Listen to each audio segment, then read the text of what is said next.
And again, I want to introduce Bala Jayaraman. That is the MD and CEO of Congruent Solutions Private Limited. This is a company based out of Chennai with clients in America working in the employee benefits area, right? Is that retirement benefits in particular, retirement benefits.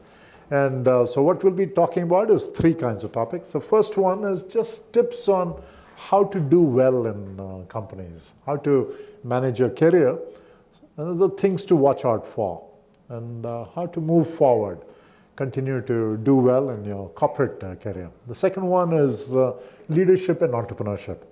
How can you, those of you interested in being an entrepreneur, even a leader in a company is like an entrepreneur. What are some suggestions for that? And the third, we were originally thinking culture. We'll see if we have time for it. We've already covered it. Yeah. Right. But let's begin with the personal side, Bao. Welcome to this session. Thank you. Welcome. Absolute privilege to be in front of such wonderful young minds. I mean, seriously, I get a kick out of this, meeting young people, getting to hear their perspectives. So thank you for having me here. Now these are, as you can see, bright young minds, right? Absolutely. Yes. Would you say that the cream of the crop? I mean, clearly, based on where they are and how they got in here, they have to be the cream. You have to acknowledge that. Yeah, it's not easy getting into ISP. Yeah. Yes. Yeah. Sure. Well, so let's begin with that. You know, many of them have not worked in companies at all, right? More than half of them. Perhaps even 2/3 have not worked in companies. 1/3 have 1 to 2 years experience, not much more. So what should they watch out for as you look at your own career and you look at the career of people in your company? What are some tips as they begin to work in companies to watch out for? Things to watch out for. Watch out for or look forward to? Look forward to, either way. Two different sides of the coin. Yes. And let's say both sides. Yeah. I think a lot of what these people talked about in the earlier session about what they're looking for in a job, most of them are good boxes to tick. I think they should look at a company that provides all of you a platform to learn. Yeah. You know, the way I see it, I think the initial 8 to 10, maybe 12 dozen years, you should dedicate it to learning. I think that's very important because that's what defines you later on. And you'd say that many years, 8 to 12? Yeah, I think you're, so these days time frames are getting compressed, but if you look at the overall working span of an individual, I think it's about 30 plus years. I would say at least, 1/4, if not 1/3. Okay. Why I go there is, I think I'll come back to the point that I made during just after the case. Monetary benefits are important, but initial stages don't chase money. If you invest in yourself, the money will follow later on. It might be later on, it might be immediate. But I think if you keep adding value to yourself, I think that value can never be taken away. It will be monetized at some point of time, for sure. So invest in learning. 100%. And therefore, one of the other subtext I have is that you have to evaluate not just the company's environment, but also your immediate supervisor's mindset. I think one thing I would say is do not tolerate a poor boss. And who is even poor if the money is really good, if that person is stifling your learning or doesn't give you avenues to use a very favorite term on the cricket field, to express yourself. To express yourself. Yeah. Play to your strengths, for example. So, and people talked about baby boomers with a certain mindset. I think if you come across any of these, then I think you should raise a flag early enough. And these are these are not unsolvable problems. I think a lot of us in India, we have learned to suffer in silence. You don't know whether it's okay for you to... So let's take this situation. Would you say leave this person or try to change the person, or What would you suggest there? A manager who's not It is difficult for, let's say, one of them Yeah, to change Yeah. the behavior of their supervisor by themselves. yeah, But if the company has got a culture of willing to take feedback, and for instance, in my company, I actually meet, if I'm in Chennai, I meet at least between 5 and 7 people one-to-one, completely informally. It's Okay. not an HR exercise, it's a Bala exercise. okay, I'll call them, listen to them, talk to them, get to know them well, and get them to ask me questions about me. So we start relating as people, yeah, as opposed to this guy sitting in the corner office, inaccessible. So in case they have any problem at any time, they should feel the comfort of reaching out to to me. tell the CEO. Anything. Yeah, Okay. anything. It could be work related. It could be, Yeah. somebody lost a whole bunch of money Yeah, in a crypto scam, yeah, and she didn't know where to go. She came to me. I put her in touch with the DGP and cyber cell and all that. We couldn't retrieve the money, but at least we caught the guy and in Rajasthan. And but so many companies, the MD may not be so accessible. may not be. So I think that's why the culture of the company is important. But Yeah. may not be the MD. It could be skip level, Some 2 or senior. 3. Okay. Yeah. But if the HR is doing the job it's purported to be doing, Yeah, HR is a great Place to tell go Yeah. and talk about it. And we have mechanisms in most companies to be able to Yeah. take skip level feedback and feed that back to the supervisor. okay, But that doesn't guarantee the supervisor will change. yeah, So you have to give that some runway Okay. to see if the feedback has been acted upon. So let me ask, the question comes even before that. How do they even decide which company to go to? Because that's tough, right? I mean, from outside it's very difficult.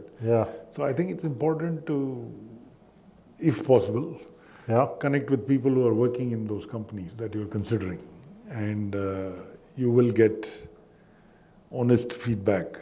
yeah. I mean, sometimes these, Glassdoor reviews, all those are Good way to.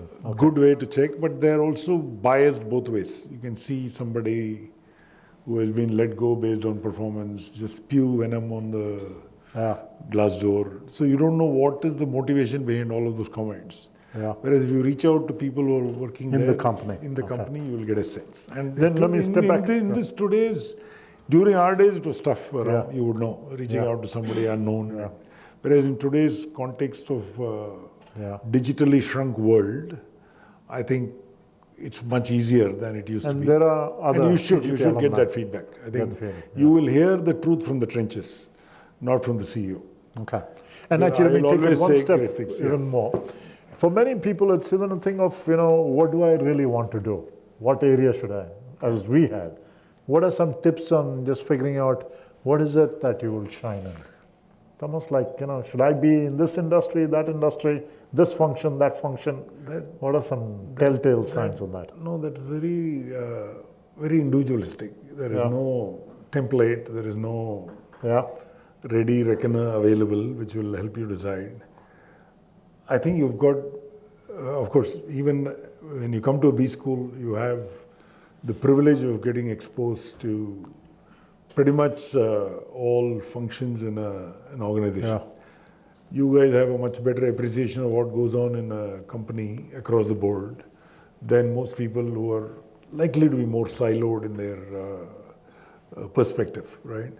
So I think you already have an idea. So I'm assuming that you would have applied to some extent your mind to figure out what motivates you as a person, what is definitely not an area of interest. That is easier to figure out than the area of interest. Yeah. Then you get into the role. Then the world opens up a little bit more. Yeah. You can actually. And let's ask, how many of you know what you want to do when you finish at ISB? What kind of company, what kind of industry? Not the particular company, but what kind of a job, what kind of a industry? How many of you know already? Okay, very few. That's So interesting. the other thing I would say is Okay. there are also, pardon me for saying this, but there are also catch phrases and areas that people want to be in. I want to be in strategy, getting straight out of IIM or MBA program. I think it's in my opinion, it's very, very important to have some, actual in the trenches experience. Whether it is sales or delivery or supply chain or whatever it is, or even finance, accounts. I think it's great to be in the real action before you actually start developing those muscles to be able to prescribe. Strategic consulting is about prescriptions, right? And for that you need to actually have experience. Should have experience, something. Yeah. And like I was saying, Yeah. a lot of companies might have constraints. You should be able to identify those and then cut the contours of the journey for the organization, depending on strategy is for later. I mean, that's my personal view. So none of what I'm saying is, I want to make this disclaimer, none of what I'm saying is gospel. I would agree with that. But it is my personal view. I would agree with it's that. It's up to anybody to take it or leave it. But I believe that I find it very hard to take seriously somebody just 1 year out of college and coming and talking to a CEO and say, I think this is what he should be doing. Right? Yeah. I mean, it could be a brilliant person, but the very fact that that person hasn't spent time in an actual... How about getting into technology industries? Do you think there's a lot of opportunity there? IT and tech and so on? It depends on... See, the serious reality is that artificial intelligence is here to stay and it's disruptive. Okay? To me, this is actually similar to the mid-90s internet revolution. So there were people, including me, who said, oh, this is a passing fad, it'll go away. And once it took off, there'll be no looking back. Right. So AI is something similar. I think what it'll do for the future is that it will separate, I was telling you earlier today, it will separate the wheat from the chaff. Yeah. I think people who can use it well, think, analyze, articulate, will actually perform very well in the new paradigm. So from a technology standpoint, I think the developer, as we knew so far, that will change drastically. But technology is a fascinating industry to be part of. Yeah. Except that you've got to constantly keep running to stay in the same place. Yeah.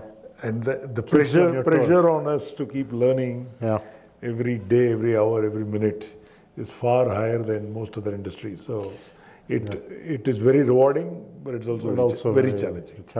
So let me ask, so as they go in, is it reasonable for them to expect to become team leaders within a couple, 2-3 years? And then what's the kind of reasonable thing, progress? So I think a lot of people talked about we don't want to be bracketed based on number of years of experience. Yeah. With the disclaimer on the strategy part, I'll come to this, right? I think it's absolutely unfair to say that passage of time alone makes a leader. First of all, leadership is not a title. It is your behavior in a lot of ways. You can lead without having a formal title, and you can not lead with a formal title. Both are there. So I think it's perfectly acceptable in today's day and age to expect that really good people can lead teams very quickly. And it's not actually leadership is not subject competence. It is the ability to interpersonal connect with people and get the best out of them. There's a big difference. Just because you're a subject knowledge expert does not mean you'll become automatically a good leader. And unfortunately in India though, we don't value individual contributors as much as let's say the Silicon Valley does. I mean, somebody could be 40 years of experience, he would be an architect, top-notch professional. he or she will have no problems working under a project manager who's 35 years old. But in India, it's a challenge. No problem, Yeah. right? So we don't celebrate individual contributors as much as we celebrate Leaders. managers, Yeah. leaders, right? So Yeah. I think Yeah. that DNA will also change as we go along. Yeah. So being a manager or a lead or Yeah. having the title, in my opinion, need not be looked at as an end in itself. Yeah, I It's part understand. of the journey. Yeah. I understand. And then say some people would like to start their own companies, right? Any thoughts on that? As you did a few years after. Being an entrepreneur, what would you say to that? Is that, given the current climate, is that something I worth think, pursuing? to me, Or as a person, it's the most fulfilling of journeys that you can embark upon. But it's not for the faint-hearted, right? You need to have resilience, Yeah, and you also need to understand that there'll be, 335 days of failure, and maybe 30 days of success in your 1 year. yeah, Maybe it could be just 10 days and 355 days of failure. How emotionally resilient you are, uh-huh. that you are able to take disappointments in your stride and move forward. I'll connect that to one of the Gen Z things that came up, right? Discussion. Yeah, I think what I see more and more is that younger people today have to make an effort to learn to deal with the disappointment. yeah, I think to a large extent, our generation is responsible for spoiling yeah. our next generation by pretty much By making it easy. giving them access to whatever they wanted. Yeah. It was almost like I missed out on this, so Make up for it. why should I deny?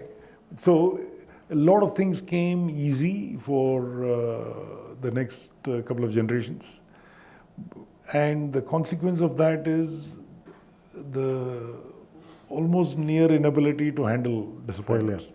Yeah. So I think as entrepreneurs, one of the things is that you have to have that emotional resilience. So failures are going to be very common. Yeah, I think failure is more often than success in this journey. But having said that, the ecosystem today is far different from what. would you say it's better for entrepreneurship? Hugely different. Much better? Much I better. see. Much better. Yeah, There was no angel, no Yeah. mentorship. Somebody talked about, right? Today you have access to so many Yeah. entrepreneurs who may not have all succeeded big time, but we've all made mistakes in our journey. We are very happy to share the blunders that we made to the aspiring entrepreneurs. That's a huge plus. Funding is funding in the ecosystem is very different, vastly different. so there's a lot more funds. We all Yeah. had to be bootstrapped those days. Yeah. No So would you access to say, in your mid-20s, late 20s, good time to be an entrepreneur because you have, 30 years of making mistakes and coming up? Is there some sense I of am fundamentally not comfortable with the idea of age, right? starting away without having worked somewhere. Ah, okay. I But see. that again, you have to actually qualify it with the subtext that Yeah. there have been huge successes of Right. people straight out of school succeeding. But very what well. is a good number of years in your opinion? How many years And work that somewhere? has compressed, Ram. Yeah. And in fact, during our days, I would say 10, 15 10. years. Yeah, Now it's probably 5. 5 years, I Yeah, see. for some, it Yeah. could be 2. Yeah. It all actually, it's The quality all of of this is also very individualistic. Subjective, yeah, I may not be ready in 20 years, but Yeah. you may be ready in 5 years. So yeah, okay. it really depends on that. But you would say it's a much more, a positive space for entrepreneurship. Totally. Completely. I mean, without any qualification, I I'll see. say I see. there's no better time in India Yeah. to pursue entrepreneurship. And you'd also say entrepreneurship is more fulfilling than any. I mean, for me, yes. Yeah. But it can also be a bummer, right? I mean, you Yeah. can do Fail. all right things, Yeah. and then you may not get the Returns. Yeah. outcomes that Yeah. you would have got in a professional job Yeah. based career, especially for this cross. What you give up is far more than during our times, right? When you choose to quit a job and your Yeah. opportunity cost is very high today. I see. During those days, it wasn't so. For our background, probably it was even then. Yeah. And But you'd say the opportunity cost here is you would have done well in a company. you will monetarily at least, right? I see. mean, So giving that see, up. the question of definition of success is very. So on that, let me ask you. You've now met many people. You've spent many. What would you see from your perspective as success? What is success according to you? 20 years later, you're looking at people. What is success for you? There are many dimensions to success. Yeah. Right? In my opinion, holistically, success is success as a person, Yeah. and that's got multiple dimensions. Yeah. First of all, I have to be happy. Happiness, to me, is closest Critical. to success. Are you happy doing what if you're you are doing? happy about where you are throughout your journey, that means you are successful. Even if you don't have, you will not be raking in the mullah, so to speak.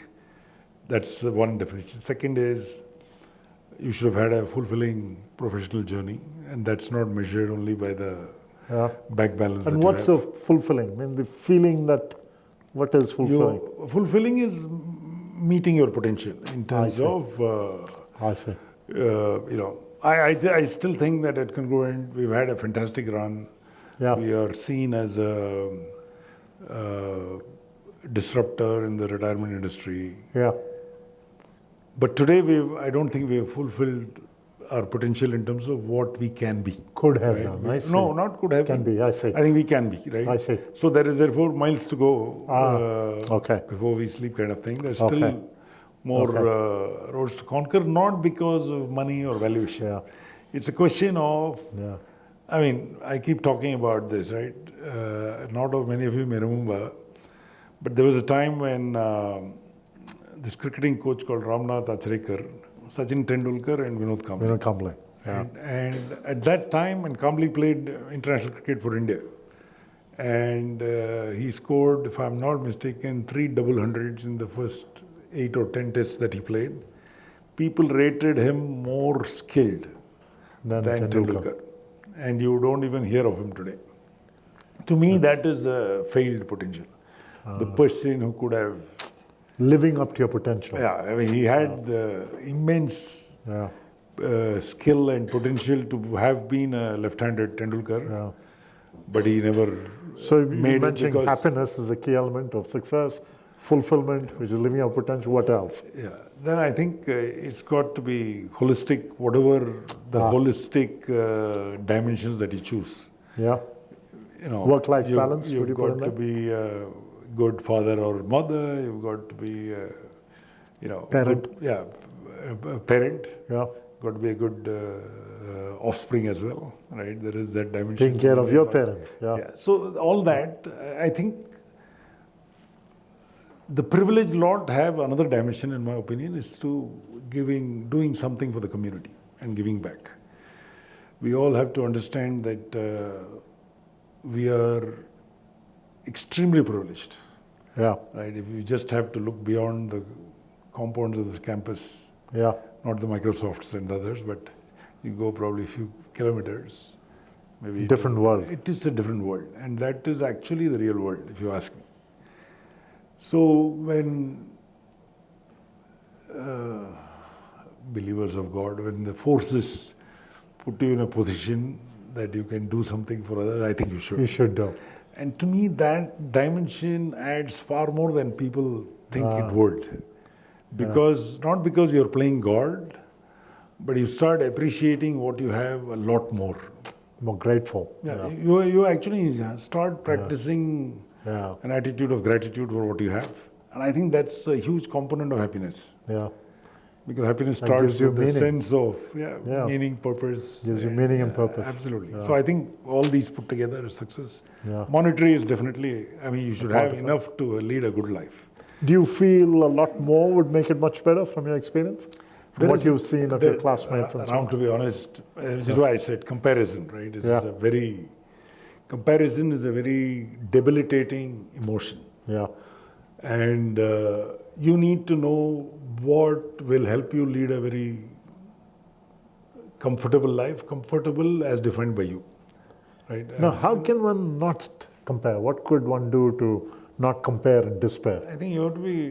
What you is have needed? to be extremely comfortable being who you are I see. in your skin. Having a sense of purpose helps, you think? I think it does help Yeah. for sure. Yeah. But I have to be very comfortable with the strengths I have, Uh-huh. as well as my areas of weakness. Right? There are Accepting areas yourself. of weakness that I can work on and improve. Yeah. But there are other areas which So it comes down to I should accepting say oneself? Ram is 200 times better than me in some dimension, but I may be 100 times better than you in some other dimension. And that's okay. And that's okay. So we are not, so basically life is not a race. I don't have to get ahead of Yeah. somebody all the time in all dimensions. Yeah. So I think being comfortable about who you are is a very Okay. important To component, prevent- is what I think. I interesting. mean, you are the authority in this area. no, I there's don't no want to authority. preach to the choir in some No, way. but that's a good point. Just But I think, being comfortable in your skin. Yeah, I think that's very, that helps you not compare. Yeah. No, I've actually come across people who sold in the valley. We were living together in the same time in the Silicon Valley, if you recall. We met Yeah. quite often. I've come across people who sold their companies for $100 million And we're not happy. and they were not happy You're not happy. because somebody else made 700 million. Right. So to me, Yeah. after a point of time, it starts bordering on greed. Yeah. And greed is then, I think it's not just a negative emotion in terms of ruining your happiness. Yeah. It actually forces you to compromise ethics. Yeah. Yeah. Because, you can see all around, right? I mean, people Yeah. who have Billionaires are willing to. hoarded 10,000 crores, Yeah. through whatever contracts, making money on the side and all that. We hear that every day. And still want Why more. are they not happy with 10,000 crores? I would really like to know. Why do they need the next 1,000? So I think greed definitely erodes. Gets in the way of. Erodes. So watch out for that. Yeah. Absolutely. So I'm just going to ask questions from the class. You guys, anyone with a question? What? Sai, go ahead. Yes. So whenever this comes up on, And I'm going to restate it so that, go ahead. Yeah. so whenever we talk about choosing a job, and when you say optimize for learning, what does learning mean? What does learning mean? How would you define learning? So Yeah. So the question is, how do you define learning so you can optimize for learning? So you have to, every day you have to be better than the day before on some dimension. It doesn't have to be technical knowledge. It doesn't have to be domain knowledge. It could be behavioral knowledge. It could be how to deal with people. You may actually pick up from somebody how you can deal with your sibling you have a rough time with. It could be anything. That constant value addition is what I would call learning, and you can sense it. I mean, it doesn't have to be a checklist. Yeah. You will know That I'm stuck here. I'm not. that I'm stuck, or you will know that I'm value adding to myself. Yeah. Maybe I'm exaggerating when I say every day, but if months pass by and you see no change, that means you're stagnating. Yeah. You will get a sense. Yeah. Sahil and then Dishita. Sahil, go ahead. Right, sir. So I understand that you've scaled your company for over 2 decades now. So sir, as your company grew, what's one challenge of managing teams that you found very difficult and something which you hadn't expected? Because I think one of the biggest challenges is keeping your culture and values intact as you grow. I think that's, to me, the biggest challenge, right? We may shout from the rooftop and say, this is what we stand for. But whether that is practiced down the line by everybody in the company is one thing that keeps us sleepless at nights. I think that would be the biggest challenge. And the values could be people related, it could be customer centricity, whatever. I mean, I'm just talking about, so that whole thing of keeping that culture intact is a challenge as you scale. Yeah. Once again, pertaining to growing a company, right? So once, let's say, when the company is small, you have a founding team and everyone's really passionate about the product. and everyone wants to work really hard for it. But once, let's say, you grow the company, let's say 100 people, 200 people, whatever the number is, how do you ensure that the execution capability of a particular company is still on par? You're able to execute to the same quality while making sure that you're in a position to provide a sense of belonging to everyone and a sense of culture and maintain that, right? How do you maintain the execution and that sort of rigor while also? Let me just restate that so as you grow your company, how do you ensure you still have high quality execution and that sense of belonging and that sense of coherence? Again, that is the challenge, to be honest, right? It's retaining the sense of culture and values I've already touched upon. The execution capability is another huge, let's say, stumbling block, because as you scale, you may not have developed the scaling muscles, I call it, right? I mean, for execution. So you've got to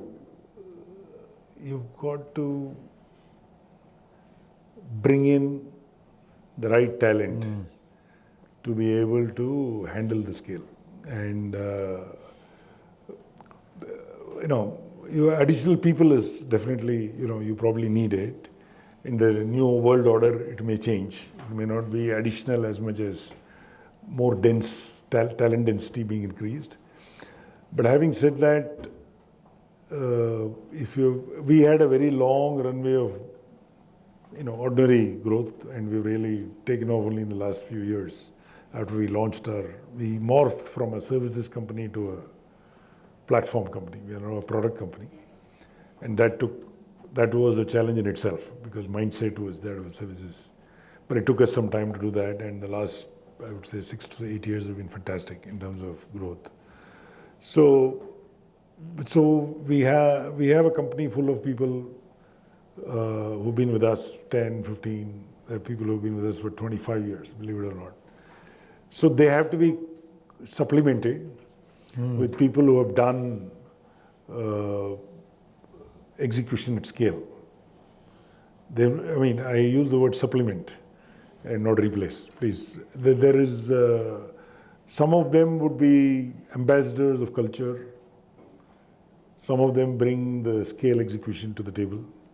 And it's important for the two to blend together and work well together. And that's the challenge. But we've so far handled it extremely well by marrying the two. And I think you've got to keep watching out for early warning signals in terms of execution derailment. Okay. It's impossible for any such scale-up journey to happen without kinks at all. There would be. But how quickly you put in place review, reporting mechanisms and the culture for people to raise their hand and say, something's not going well, and I want to let you know, what I call sharing bad news early. That should become part of the organization DNA, because our tendency here again, I'll go back to the Indian DNA, is to keep sweeping things under the carpet till it explodes later on. Yeah. So how we empower people to stand up and say, hey, you know what, I goofed up. Right? And if I'm going to pounce on that person the very first time he or she admits, that's the last time they're going to admit that they've goofed up, they are trying to cover up. So it is a ongoing exercise, challenge, you could say. And that's where what the top layer believes in may not be what the number 3 layer would act on. So we have to keep validating. Interesting. So, which is why my connection with the people across the spectrum of the company, I make them comfortable enough to share. It's very important. So when I'm there, I'm just you create that safety where they can share. I don't look at my emails, I don't look at my phone. They know that I'm listening to them, and that half an hour, 45 minutes is for them. And then it's up to me to draw them out. Right? I make them comfortable, so they feel. Somebody's talked about safety, feeling secure. You have to make them secure and safe to be able to share their problems. Yeah. Okay. So if you create all that, it's all a good lot of theory, but difficult to practice. But if you create all not that easy. well, Yeah. I think you will address the Scale challenges. nice. Tishita? Go ahead. So we talked about what we expect out of our managers in the future. Apart from disappointment, because I have to give you the rationale where we come from. I think we are going to do the same for the generation which is to come after us. We're going to make things comfortable for them. What do you expect out of our generation? What do you look forward from Gen Zs particularly? In terms of looking after the next generation? Next generation. No, Okay. yeah, that. Yeah. And also in terms of workplace, what do you expect out of us? We share our expectations. Okay, Part of okay. disappointment. So the question is, what should the earlier generations expect out of Gen Z in the workplace? What is a reasonable expectation of Gen Zs? Patience. Okay. In what way? I think the current generation, in a way, is impatient, and Yeah. not unjustifiably slow. So, because I think this is to some extent an age of instant gratification, instant feedback, and instant anxiety, if I may say so. Right? If somebody doesn't get back to me within a couple of hours, I'm like, oh, Yeah. is there a tick against my message? They've read it and not responded to me. How come? Kind of thing. So I think in a workplace, Yeah. I'm not saying we should be, sloth-like and slow, but it probably may not meet your expectations of speed.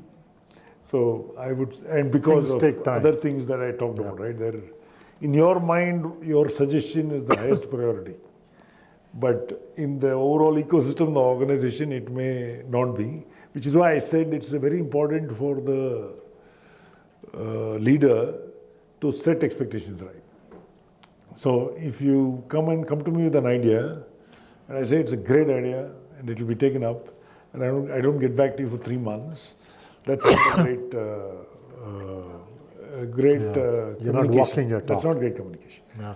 I think within a week I should get back to you and say, you know what, Dishita, this will be in cold storage for the next 6 months because we don't have the appetite to digest this.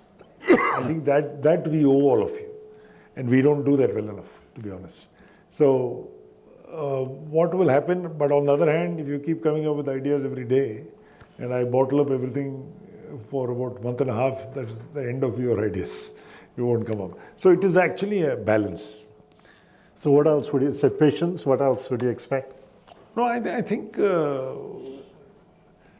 lot of good things about them. Yeah. They're definitely pushing the envelope far more than the generations previous to them did, which is actually challenging the current reality in the Yeah. workplace. And it requires a certain open mentality for your supervisors to accept that. Yeah. And that again is not all prevalent. Yeah. So it's not all pervasive. Even within your set of 40 people, there will be variations, right? There are different Now, people. let me ask, be provocative. Would you expect more respect from Gen Z to earlier generations or to the managers? Not by virtue of grey hair Okay. or age. By virtue of anything? By virtue of competence and by virtue of them having the gravitas or the leadership. I see. See, one very important thing is people don't realize that none of us, including you and me in this room, can demand respect. Yeah. We have to earn it, right? And every leader has to understand that he or she Yeah. has to earn the respect of the People. next level, and that is hard work. And how much does character play in this earning respect? Character in terms of I think they have to answer it, because they are the people who are going to be evaluating leaders. Right? I have my answer, but What would your answer be? How important is character to earning respect? it is 200% important. 200%. Why so much? I think people, for instance, if I am a good preacher Yeah.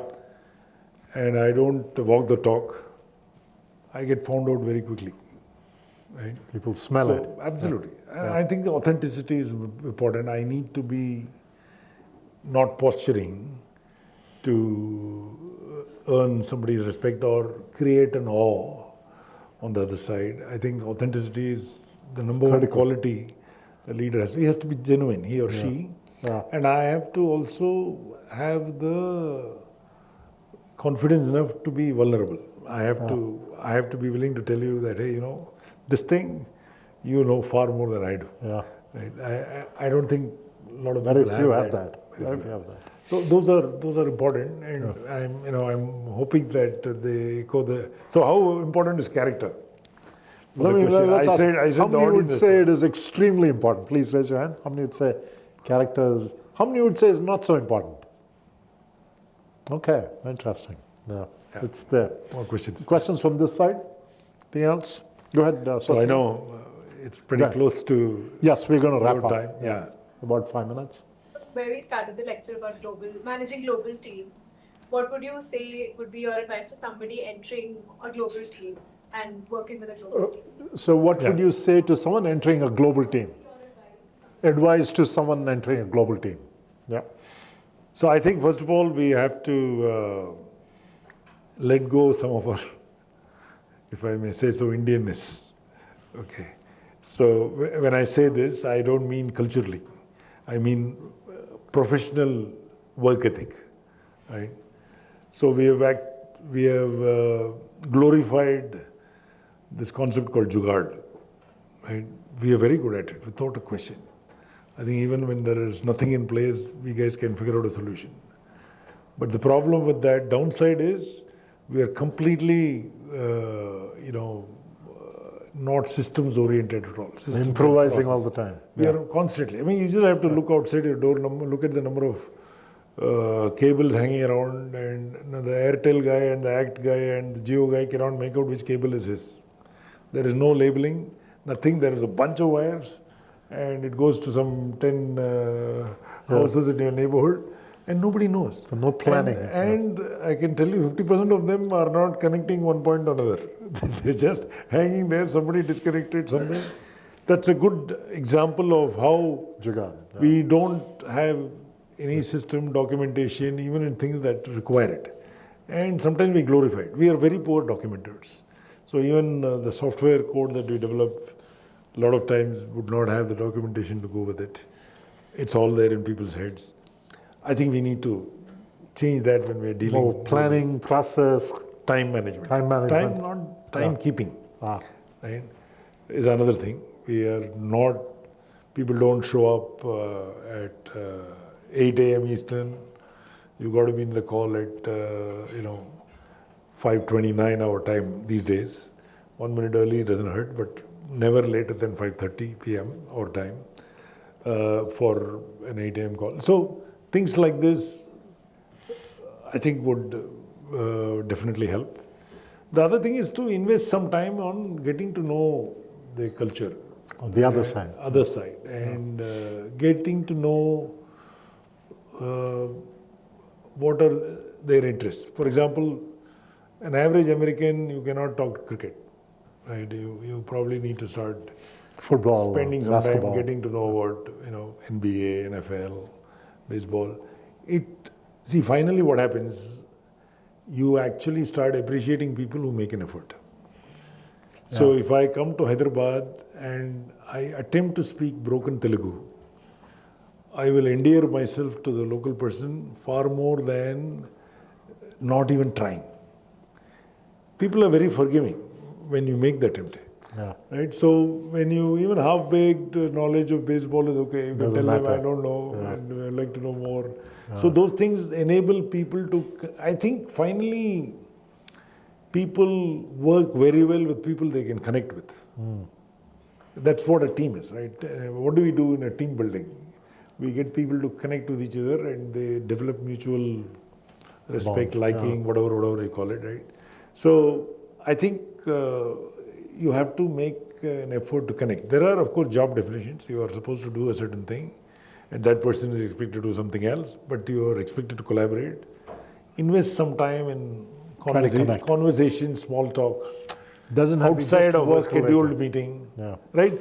Similar to a water cooler conversation or catching up over a coffee Doesn't in just your have to be cafeteria. That helps people connect with each other. You need to do that. I'm a huge champion of people connect. The social and connection in-person meetings. Yeah. Finally, everywhere, people do that much extra for people they connect with, trust. That's important. So you have to invest that time. Don't, just be defined by your role alone. Yeah. Okay. Then we have time for one last question. Anyone from this side? Any question? A quick question, and then Bhavani, go ahead. So it draws back to the first question that was about learning. Yeah. So while we step into the corporate world, there's a lot of opportunity for you to do creative work, but there's a lot of business as usual task also that goes on. So where do you draw the line that this is the time for me to move on from this role because I'm just doing the business as regular task, and there's actually not much creative side that is being managed? So that is the patience I was talking about.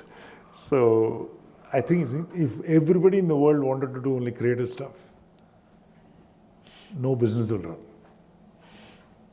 You've got to have people who are willing to do the grunt work, and sometimes it could be you, right? So finally it boils down to, you look at somebody who's an extremely good execution leader. You know what their biggest quality is? Rigor. Grunt work. Doing the same thing over and over and over again so that nothing slips through the crack. In your son case study, that rigor would have caught that wrong ticket somewhere. So an organization needs both. It's up to you to find out what you are good at. If you are only into creative all the time, I can tell you that it could be frustrating unless you are in UI UX design, where you are creative all the time.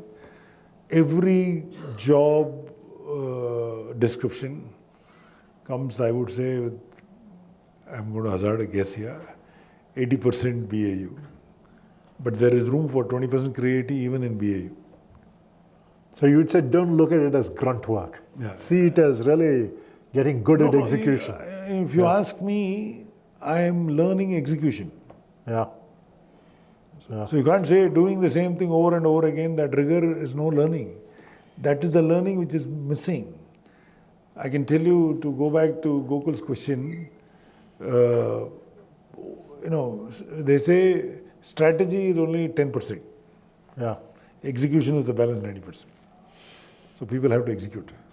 Without execution, the best of ideas, best of strategies will fall by the wayside. Yeah. And Tim Cook is a great and you example. can be an star in that. There's tremendous value for that. So don't dismiss of BAU as something business infratic. as It is usual. not infratic. It is an extremely important component of an organization. I would even say that without that the organization will not run. So they are the true stars. This is business as And usual. across level. She used the word, I think, BAU. So she knows what it is. I'm just switching to the others who may be wondering what We BAU have to is. learn terminologies from these kids now. Anyway. Okay, you guys. That is wonderful. Thank you. Thank you very much. No, it's been an absolute Did privilege. you Thank enjoy you. it? Yes. Good questions. not just this session. I think even the case study was case study extremely was an eye-opener for you. revealing, and Yeah. the amount of work these people What have put was in. the eye-opener for you at that? I think both the breadth and depth of analysis Yeah. was quite. I think obviously today's generation has access to cloud and ChatGPT and all that. Yes. Notwithstanding that, the ability to really To be there. ask the right kind of posers Yes. and articulation to even these tools to get the right kind of response is amazing. Well, let me give you a gift on behalf of ISP. Thank you, sir. There's a small token of. Thank you, sir. There you go. I'll cherish this. Thank you. Yes, thank you. Thanks, everybody. Thank you, you guys. Wonderful.